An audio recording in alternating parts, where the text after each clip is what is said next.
Russian minister, Mr. Roman Babushkin, who is currently speaking on the Ukrainian-Russian crisis. Let's cut across to that. Sometimes shelling even comes to the Russian territory itself.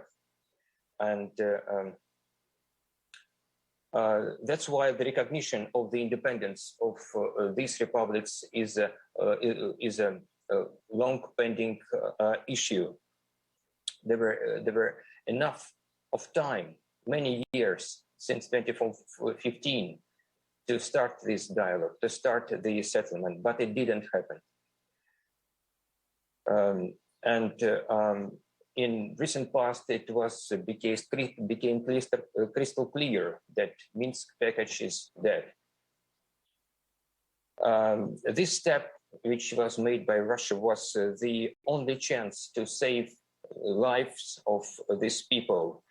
And along with that, let's not forget that all these years, the West was ignoring this situation.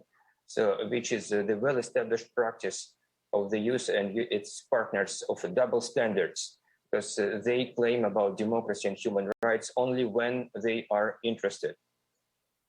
We have concluded treaties of friendship, cooperation, mutual assistance with these republics, according to which as well we have the option to deploy the Russian troops there. What is really important, I'm sure that there are a lot of questions, a lot of allegations of Russia in violation of international law. Let us be very clear on that. All the Russian actions are being made in full accordance with the international law.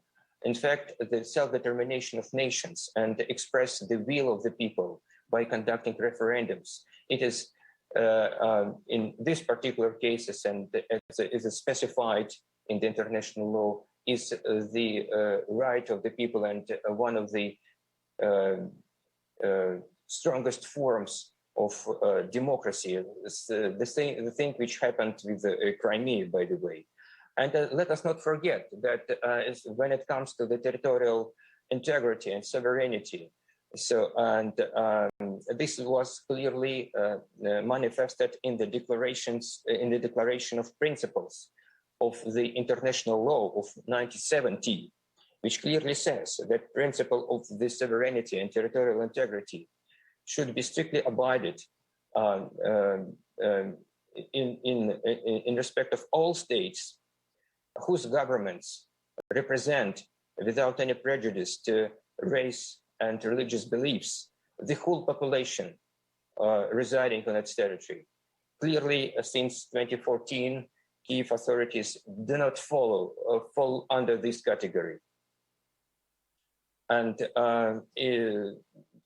those who blame Russia for violation of international law have no much moral rights to do so. Let's have a look at just very simple examples of what the West is doing in violation of international law. Unilateral sanctions, interference in domestic affairs, regime change policy, support of colorful revolutions, various pretexts for attacking independent states, like it happened in Iraq, like it happened in Libya, like it happens with the illegal military presence on the Syrian territory. Violation of international obligations and including OPCW, where in spite of the procedures and mechanisms envisaged in the relevant convention on prohibition of chemical weapons, they use the information which is widespread in social media, and in spite of despite our suggestions on professional investigation, professional dialogue, information exchange, all our appeals or our suggestions to start dialogue on the Syrian chemical dossier, on Skripal case, on Navalny case, remain unresponded. They don't need the truth. They need just the pretext to put some more allegations on Russia and to put more sanctions on Russia. Then the next point, unilateral withdrawal from the international treaties, including GCPOA, including the Foundation Act between Russia and NATO regarding non-expansion of NATO. Then anti-missile defense treaty, the treaty of non-deployment of intermediate range missiles. And despite our proposal to impose the moratorium on non-deployment of such missiles in the region, these proposals were again ignored. As far as further negotiations is concerned, of course, we have always been ready for dialogue, and our position was from the very beginning very clear that we believe in a peaceful diplomatic solution of the crisis.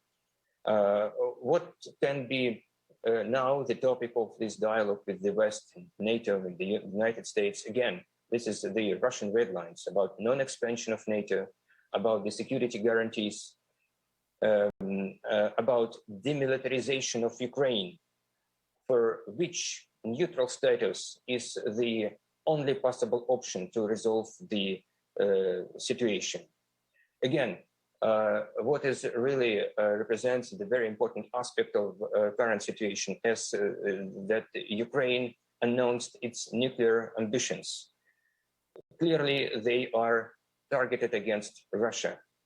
And let us be very clear that we have got the point. Not to mention that this step would clearly represent a very serious threat to the international security, to the regional security, and immediate threat to Russia. Ukraine remains for a long time already, many years, since 2014 and even before, during the pro-Western regimes, under the external management. The US Embassy in Kiev controls all key agencies, all key ministries, including the military bloc, and including state-owned corporation. Today's Kiev authorities remain in power only because of the Western support, not because the people of Ukraine support them. And our conversation with NATO is very difficult. It has always been very difficult.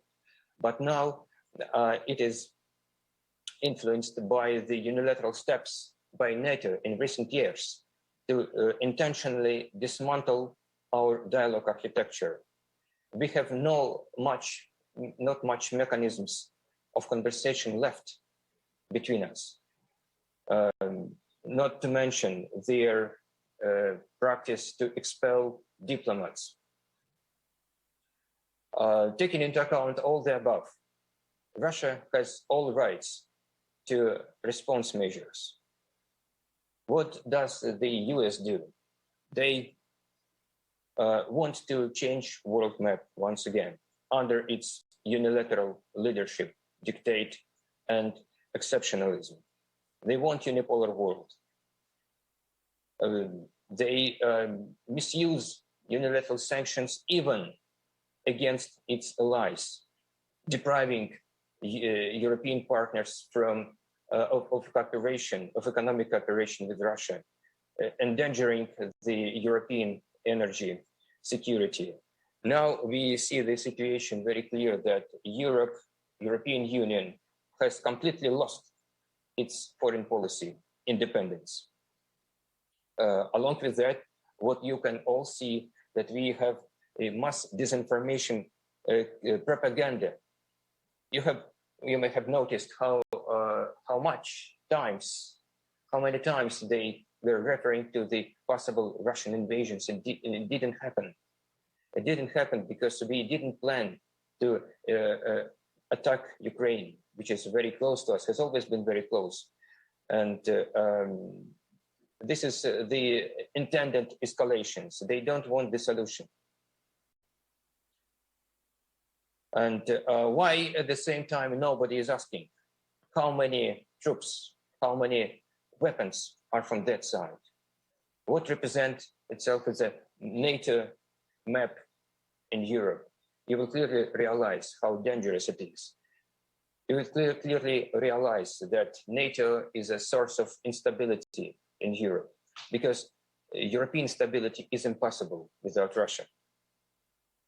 And the West, in the current circumstances, again, needs continuation of this conflict, continuation of the situation of controlled instability, which is clearly guided by the geopolitically motivated intentions. So what would follow?